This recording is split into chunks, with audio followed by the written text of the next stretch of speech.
Prince Harry is going on a real-life privacy tour. This is hilarious. It's a case of life imitating art or art imitating life, because you'll remember Harry and Meghan were utterly pilloried for that South Park episode. My God, it was brilliant, where they went around the world demanding privacy, holding signs asking for privacy, going on chat shows asking for privacy, when we know full well that they only want privacy on their own terms. This from the Royal News Network, who posts Prince Harry making himself available to anyone who is willing to pay him, is deeply problematic. There is no doubt at some point that he will make a mistake here in his pursuit of money, as his greed will eventually override his mistaken belief that these types of activities reflect any sort of altruism, especially if the finances become even tighter. Also, his experiences are mostly the outcome of his own deplorable behaviour. He can't build a better digital world when even his own brother refuses to talk to him. Harry has nothing to share in this space. And according to Taz Agreed, adding, the most famous person for running his mouth and invading the royal family's privacy is going to be a keynote speaker at the International Association of Privacy Professionals Global Summit 2026. Is it the April 1st, April Fool's Day already? And of course, that is what he is doing. I think some people haven't realized the huge irony, the huge hypocrisy in all of this. But of course, as numerous sources have made clear, Harry has to take virtually any speaking gig that is now offered because it is his main way of earning money. From Tom Sykes, Prince Harry actually going on a privacy tour, reviving comparisons with the South Park episode that mocked him. And he adds, the Duke of Sussex is listed as a keynote speaker at the IAPP Global Summit on Privacy, Artificial Intelligence, Governance, and Cybersecurity Law, which runs from March the 30th to April the 2nd. Tickets to the event cost up to $1,800 per person for observers, with the largest cohort of Harry's co-speakers made up largely of lawyers and corporate privacy specialists hawking for business. The appearance is unlikely to quell speculation that the prince is increasingly reliant on paid speaking engagements for income, as I just reported, and that such events risk further diminishing his standing. Harry is literally offering an open goal to critics, who argue that accepting fees to speak at a profit-driven conference sits uneasily with his long-stated insistence on personal privacy. The irony has been sharpened by the couple's recent public activity. Prince Harry spoke out in court in London last week about the damage he says was caused by being commoditized by the hated institution of the royal family from his teenage years. Yet his wife Meghan was in literally the same week posting new photographs of him and their children on social media, thereby clearly commoditizing their own kids and the family's private life to bolster their public profile and commercial brand. Financial pressure seems to be a recurring theme here. The Duke and Duchess of Sussex are said to face substantial annual running costs in the United States, including security and housing expenses, estimated to run into the tens of millions of dollars. So they need this moolah. Prince Harry has no conventional employment and has spent extended periods in Britain pursuing legal action, highly expensive legal action, by the way, against the Daily Mail and other publishers. At the end of last year, they cut their operation and staffers to the bone, including shuttering their Archewell Foundation.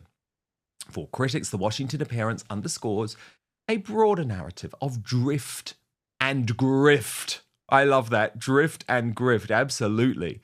Comparisons with the Duke of Windsor, who after his abdication spent much of his later life travelling and speaking for fees alongside Wallace Simpson, seem to me hard to ignore.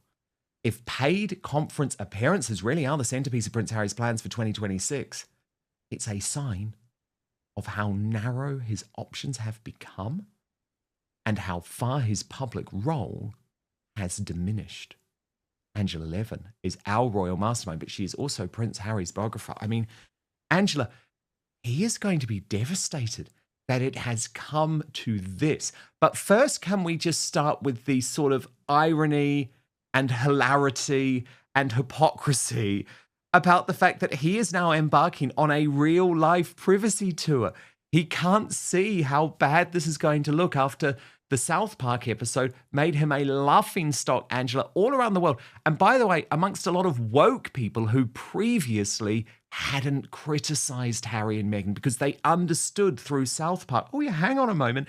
This doesn't really make sense that they're demanding privacy while talking about the intimate details of their lives. It would be hilarious, except it's rather sad. Yes. But this is him. I mean, that comic was just brilliant. It was hilariously funny. But I don't understand how he can even do it, going round trying to get people to sit there in a room and listen to what he's saying. I mean, there's three main things there. One is a strategic vision that's very important, operational insight, and global connection. Haven't got a clue what that is. That's sorry for me, but how can he do that? I mean, he just hasn't got the brain to do that. So he's going to look absolutely ridiculous. He's just going to say things that don't matter and are, ridiculously understood. And I just think it doesn't make sense, does it? I mean, how can he do that? I don't even know. Do you know what strategic vision is? I mean, that's something you can see and you can't see.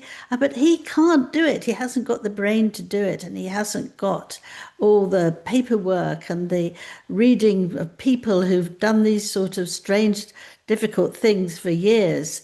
He's just trying to look much, much better than he is. It just doesn't make any sense. But I think in a way it's to get away from Meghan. And we've heard that, he wants to get away from her, and this way he will. But it could be a real flop because the ticket, which is $1,800, is a huge amount of money. Now you're going to get people who are very, very clever, and they're not going to, they think that it's a waste of money. Well, indeed. And then, Angela, we come to what this actually means.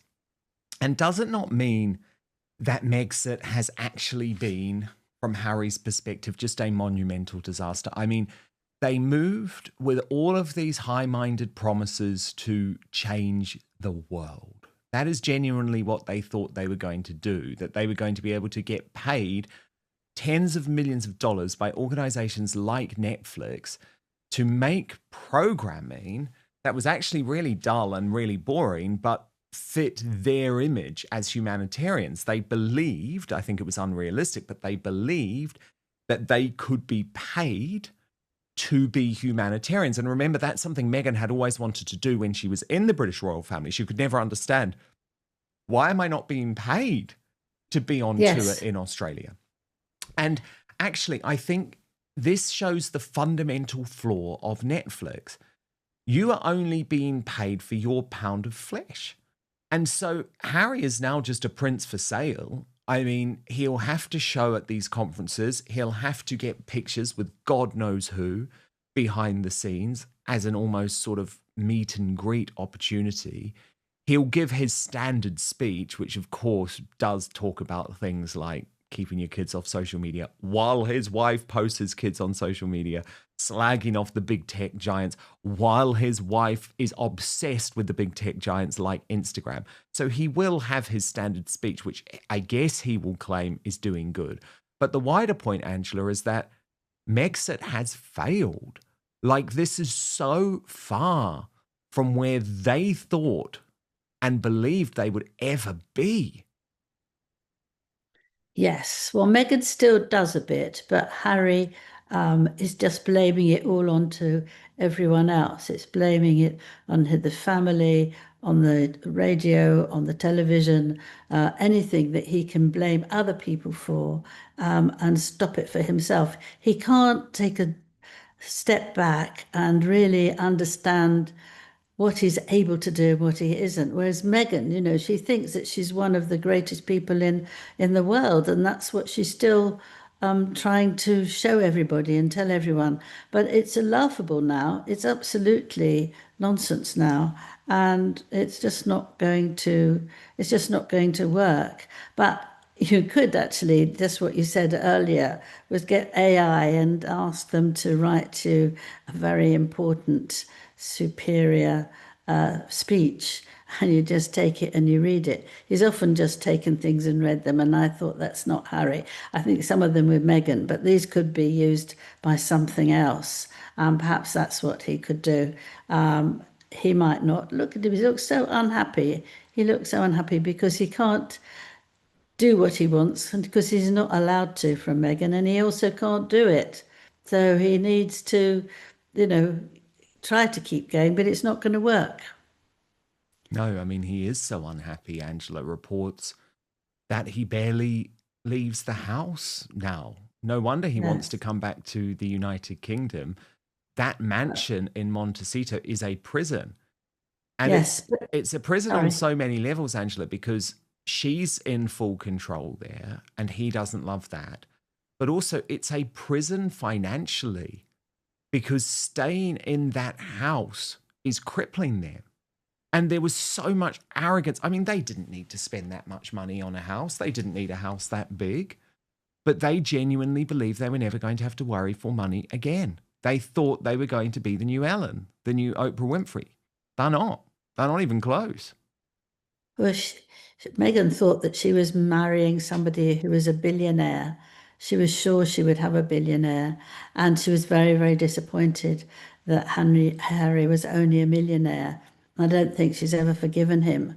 But she spends money like water, really, and £4,000 for a dress or a handbag or something like that. She's just eating away at money, and that's why Harry's desperately trying to get his father to let him come and to sort of sort it all out. But since he won't apologise and since he won't actually fit in because they're so used to doing their own things, I don't think they could ever actually do what they're expected to do in the royal family anymore. And we have this very strange thing of Meghan is half in, half out, not for doing work, but she doesn't know what she's going to do. On the other hand, there's this story that they're going to have a divorce. So it's incredibly muddled, isn't it?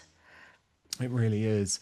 And then, Angela, you speak about the way she spends money, but she also likes to rip people off. And that's one of the most shocking revelations this week about Was Never, with the Royal News Network revealing, or at least asking the question, is Meghan Markle seemingly ripping people off with her latest as ever launch, specifically with the spread and chocolate duo? Now, let me take you through this.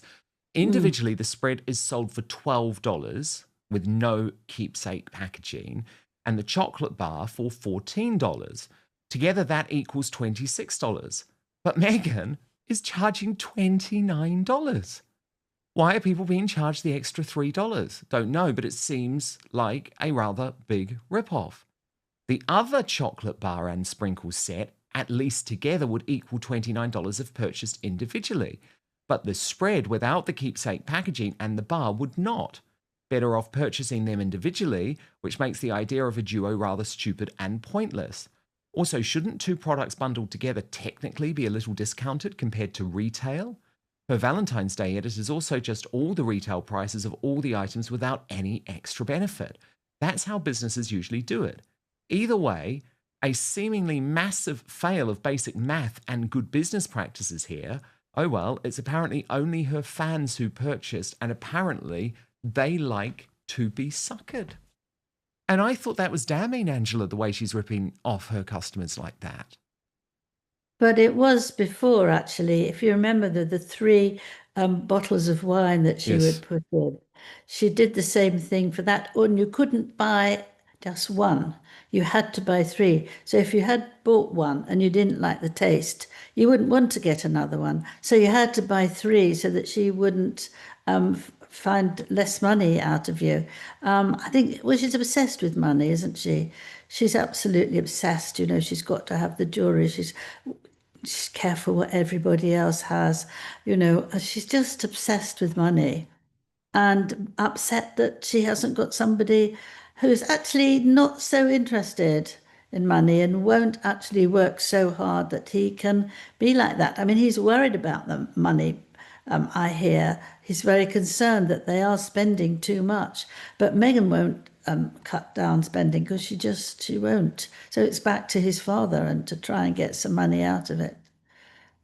And there's always denial, Angela, from her so-called Sussex squad, who are the Yes. biggest gang of internet trolls in history.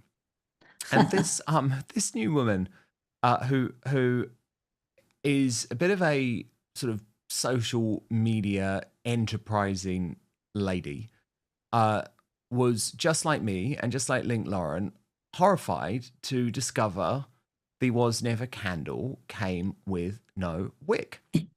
And what happened afterwards, Angela, and I can tell you the same thing from my experience, is that all of a sudden she was accused by the Sussex squad of lying in some way. She's now spoken out about her experience. Watch this. It's funny that, my job is reporting on, celebrity pop culture, all that kind of stuff. And yet, it always raises the bar, the people that I post about that have the craziest fans. And I didn't think I could get worse than some of the Blake bots. And then when, of course, I was talking about some of the Bravo stars. But you know where they are? It's the Meghan Markle fans. Meghan Markle fans are worse than Taylor Swift fans. They're worse than Candace Owens fans. They are the worst, meanest, attacking people if you don't just obsess over their person. And listen, my post was not even about Meghan. It was about her candle. And Meghan's candle came to me without a wick. I'm really sorry to tell you guys. And I'm really sorry to share that negative, feedback. But she should know that her candle is being sent out without a wick. It's important. It's important information. And I stand by it. And that's Dana Boleyn, Angela, who received, well, I'll show you exactly how that candle was received. But I think the most shocking thing, Angela, was the fact that this host of the Daily Dose podcast was immediately trolled viciously by Meghan Markle's so-called fans. And she says they are the worst fans in the world. That is always what I have said as well. And I know that you've had a lot of experience dealing with these questions too. Dan Wootton raises a series of claims that deserve closer examination, not because they are sensational, but because of what they imply. In this segment, he frames Prince Harry's appearance at a major privacy conference as a kind of punchline, the privacy tour trope, sharpened by references to South Park, and reinforced by commentators who argue Harry has become, in effect, a prince for sale. The core allegation isn't just hypocrisy. It's that financial pressure is driving public visibility, and that visibility is being marketed under the language of ethics, safety, and governance. Let's separate three things that get blended together in the conversation: privacy as a principle, privacy as a brand, and privacy as a business. First, the principle. It's perfectly coherent for someone to advocate for privacy, safer platforms, or child protection online. Those are serious issues. The question is not whether the topic matters. It does. The question is, what credibility is being purchased when a public figure becomes a keynote attraction at an industry event selling $1,800 tickets? That's where Dan's critique lands. This isn't a university lecture, a charity forum, or a non-profit panel. According to the transcript, the event is populated by lawyers and corporate specialists, people who trade in compliance, risk management, and policy. In that setting, a celebrity keynote can function less as expertise and more as status lighting. The conference borrows his name, he borrows the conference's seriousness. And that is why the privacy tour label sticks. It compresses an institutional reality, paid speaking as income, into a moral story. You demand privacy, yet monetize attention. It's rhetorically effective, but we should still interrogate it carefully. Second, privacy as a brand. Dan leans hard on the contrast. Harry speaks in court about being commoditized, while Meghan posts images of him and the children, which Dan describes as commoditizing their private life. Even if we treat that as commentary rather than fact, the tension is real at the level of optics. A family arguing that media exposure harmed them, while continuing to manage and sometimes expand their own exposure. Now, it is possible to argue, controlled release is different from intrusion. That's the best defense. But Dan's point is that, to many viewers, the distinction collapses when the output looks commercial, when private life appears adjacent to brand building. In other words, the audience doesn't litigate intent. It reads incentives. Third, privacy as a business. This is the part that deserves the most attention because it's bigger than Harry and Meghan. The privacy industry is now enormous: compliance regimes, AI governance, cybersecurity law, reputational risk. Conferences thrive on authority signals. And celebrity is a powerful authority signal, even when it isn't expertise. So Harry's booking may not be ironic so much as structurally predictable. If your event sells trust, you buy recognizability. That's why the segment's most revealing line may be Dan's open goal to critics. His acknowledging something important: once you step into a paid, corporate ecosystem under the banner of privacy, you invite scrutiny not only of what you say, but of how you live. And you don't get to choose your cross-examination. It comes with the fee. Yes, they're really cruel and nasty, but you have to just say, well, I recognize this way of behaving and just not take any notice of it. But that's what they do. And you think, why are they doing this? Who pays them? And you've got the answer there. It must be Meghan, because why would anybody else do that? So that's what she does. It is extremely unpleasant. And some people who are very thin-skinned get very upset about it. We heard that about the staff at Buckingham Palace, that they couldn't take the shouting and nastiness and trying to pull people down. That's the thing. That's worse. So you look ugly, or your nose is awful, or, something like that, that make you feel that you're not worthy. I'm not the least bit interested what her team like, or what she likes about me or not. But let's get back to this. And I think that she doesn't actually make an apology that there's no light in the candle. And I know you've got one which came with no light. Now, people will feel, I'm never going to buy anything from her again, because this is very important. How can you have a candle without a candlestick thing? And you can't do that. And how do you put up all the cost of everything? How do you make other people cook the thing and you pretend that you did it? I heard there was some sort of chocolate that a company made for her. They did all of it and they gave it to her. She upped the cost.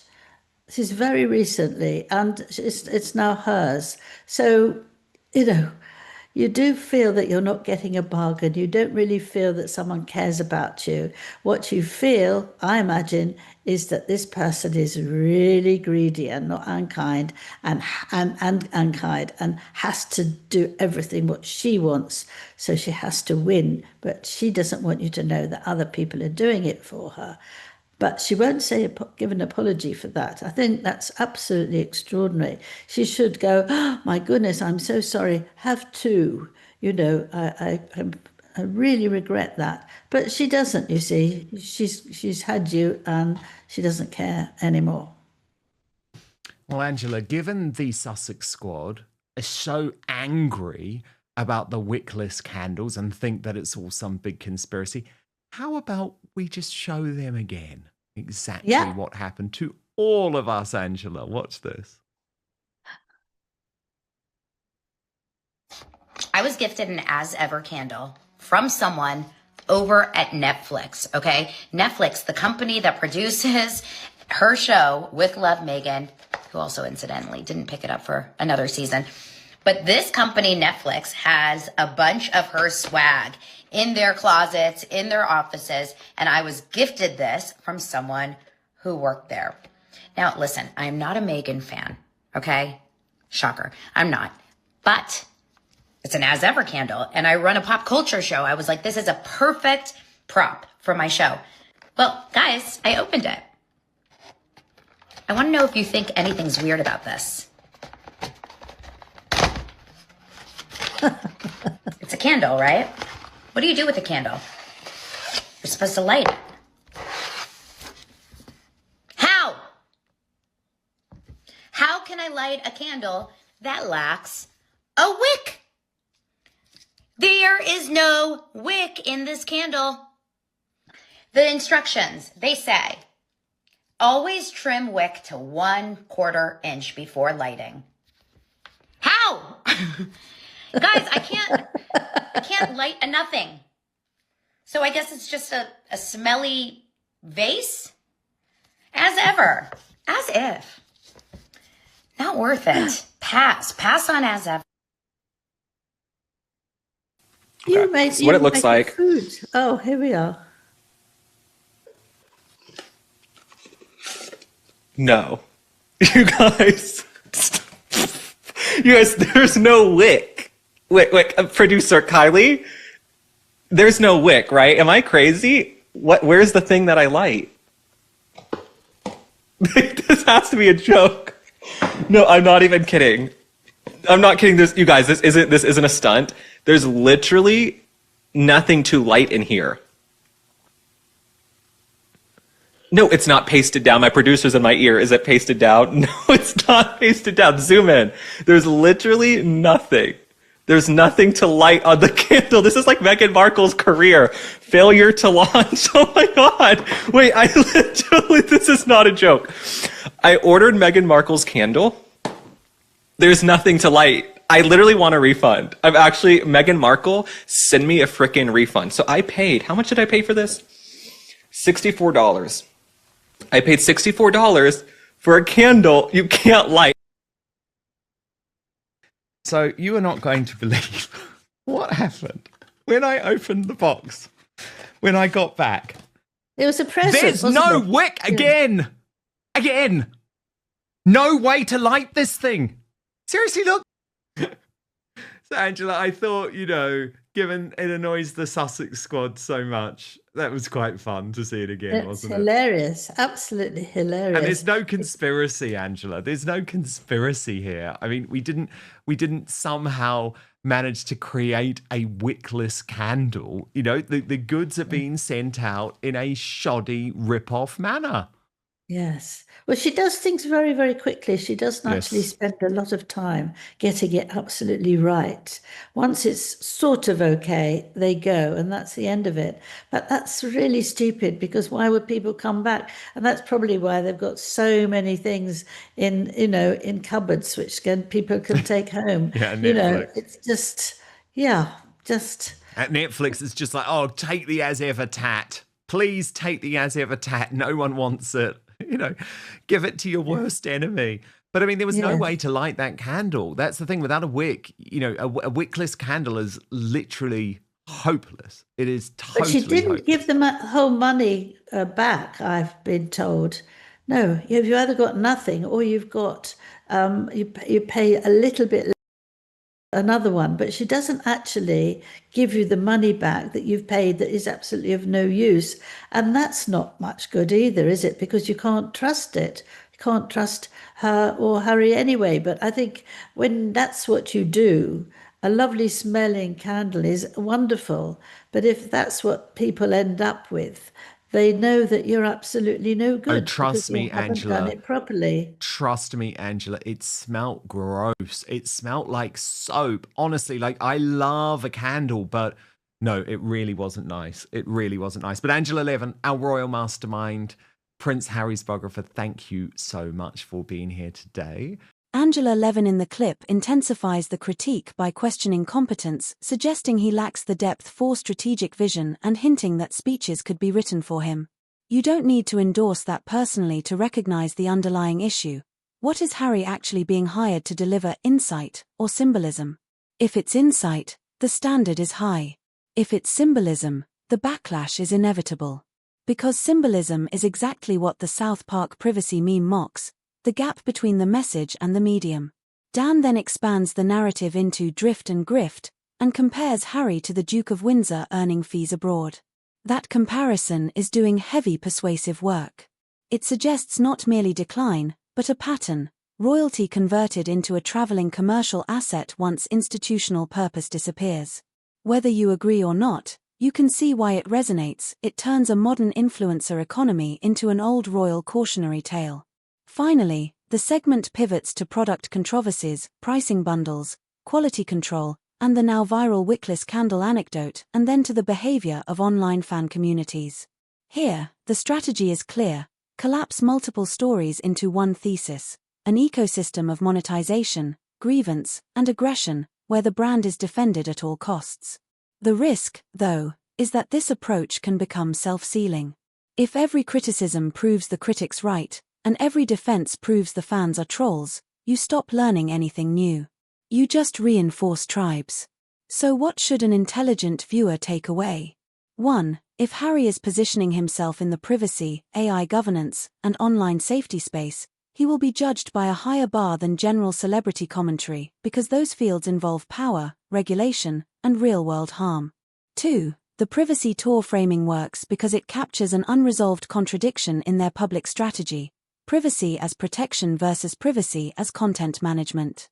3. The bigger story may not be whether Dan's tone is harsh or fair. It's that the modern attention economy doesn't allow half steps. Once your livelihood is visibility, even your advocacy becomes part of the marketplace. And that's the real implication of Dan's segment. Not that a single conference appearance is scandalous, but that it signals a long-term pivot. From institution to individual. From role to brand. And from mission to monetized messaging. If that's where Harry is going, then the question isn't will people call it hypocrisy? They will. The question is whether he can build credibility that survives the simplest test of all. Does the public see consistent principles even when consistency costs money?